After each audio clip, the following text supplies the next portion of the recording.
à l'instant T. Voilà. À l'instant T. Parce qu'il peut avoir une difficulté dans le bureau de vote et vous allez estimer que vous allez rendre compte à la sortie. Non. Il faut toujours informer à l'instant T du constat de l'anomalie au représentant communal ou départemental pour que lui, à son tour, rende compte, fasse le retour au président de la commission communale ou départementale pour que la situation soit réglée. Sinon, ça peut être difficile.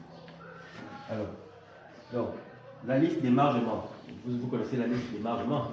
Voilà, il faut bien qu'elle soit présente. Le dateur, vous connaissez le dateur quand même. Voilà, il faut aussi qu'il soit présent.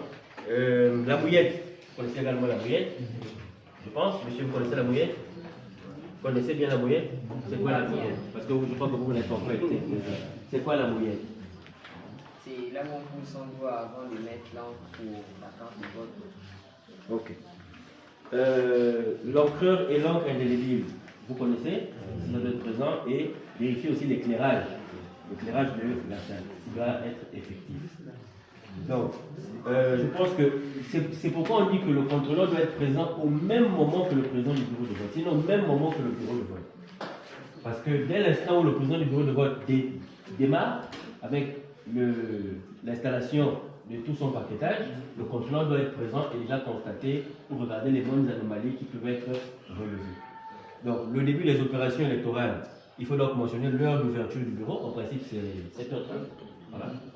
Voilà. Et le nombre de scrutateurs à l'ouverture du scrutin. On a dit que si on a 3, ça peut démarrer. Si on n'a pas 3, c'est problématique.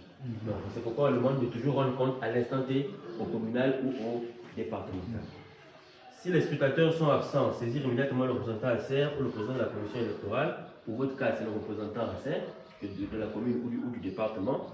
Et vous devez également vérifier la présence effective des forces de défense et de sécurité aux abords du bureau de vote. Oui, s'ils sont présents, non, s'ils ne sont pas présents. Mais les forces de défense et de sécurité ne doivent pas entrer dans le bureau de vote. Ils restent aux abords du bureau de vote. Leur place, c'est aux abords et non dans le bureau de vote. Juste à ce sujet pour compléter. Oui. Si l'élément de forte défense et sécurité est électeur dans votre bureau de vote, il laisse l'arme. Il va laisser l'arme dehors. Il rentre en tant qu'électeur, il accomplit sa tâche de citoyen et il ressort pour maintenant assurer la fonction. Parce que là, il a deux fonctions. Il est électeur, il est régulateur de la sécurité. En tant qu'électeur, il doit rentrer dans le bureau sans arme. Et quand il a terminé, il repart maintenant pour assurer sa sécurité, il reprend son arme. C'est la loi qui le dit. Merci, M. le Président.